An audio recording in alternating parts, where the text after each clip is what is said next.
చంద్రబాబు నాయుడు, పవన్ కళ్యాణ్, నారా లోకేష్ మీద అనుచిత వ్యాఖ్యలు చేసిన కేసులో పోసాని కృష్ణమురళి అరెస్ట్ అయిన సంగతి తెలిసిందే.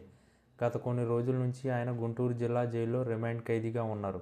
నిన్న ఆయనకు గుంటూరులోని సిఐడి కోర్టు బెయిల్ మంజూరు చేసింది. ఈ నేపథ్యంలో శనివారం ఆయన జైలు నుంచి విడుదలయ్యారు. వైసీపీ నేత అంబటి రాంబాబు జైలు వద్దకు వెళ్లారు. జైలు నుంచి బయటకు వచ్చిన పోసానికి స్వాగతం పలికారు. ఆ తర్వాత పోసాని తన కుటుంబ సభ్యులతో కలిసి కారులో అక్కడి నుంచి వెళ్లిపోయారు. కాగా మార్చి 23వ తేదీ వరకు పోసాని రిమాండ్లో ఉండాల్సి ఉంది. సిఐడి అధికారులు ఒకరోజు ఆయన్ని కస్టడీలోకి తీసుకుని విచారించారు. మరోసారి తమకు విచారణ నిమిత్తం అప్పగించాలని కోర్టును కోరారు. కానీ ఈ లోపే కోర్టు ఆయనకు బెయిల్ ఇచ్చింది.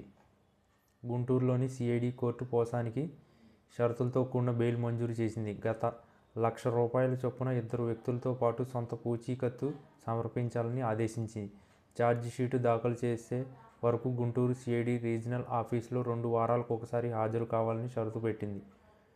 పోలీసులు పిలిచినప్పుడు వచ్చి విచారణకు సహకరించాలని ఆదేశించింది.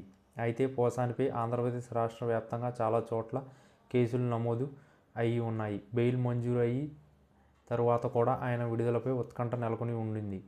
కోర్టు బెయిల్ మంజూరు చేసిన ఏ జిల్లా నుంచి అయినా పోలీసులు వచ్చి పీటీ వారెంట్తో పోసానిని మరోసారి అదుపులోకి తీసుకుంటారా అన్న అనుమానం కూడా ఉండింది. కానీ ఈ ఉత్కంఠకు తెరపడి పోసాని విడుదలయ్యారు. పోసాని కృష్ణమురళిపై గతంలో అన్నమయ్య జిల్లా ఓబుళవారిపల్లి పోలీస్ స్టేషన్లో కేసుకు నమోదైంది. చిత్ర పరిశ్రమపై అసభ్యకరమైన కామెంట్ చేశాడంటూ ఆయనపై స్థానికులు కేసు పెట్టారు. పలు సెక్షన్ల కింద పోలీసులు కేసు నమోదు చేశారు. ఫిబ్రవరి 26వ తేదీ ఆయన్ని ఏపీలో పోలీసులు అరెస్టు చేశారు. రాయదుర్గ మై హోమ్ బోజా అపార్ట్మెంట్స్లో ఉంటున్న ఆయన్ని అదుపులోకి తీసుకున్నారు. తర్వాత ఓబుళవారిపల్లికి తీసుకెళ్లారు. కోర్టులో హాజరుపరిచారు. ఫిబ్రవరి 26 నుంచి మార్చి 22 వరకు ఆయన పోలీస్ అదుపులోనే ఉన్నారు.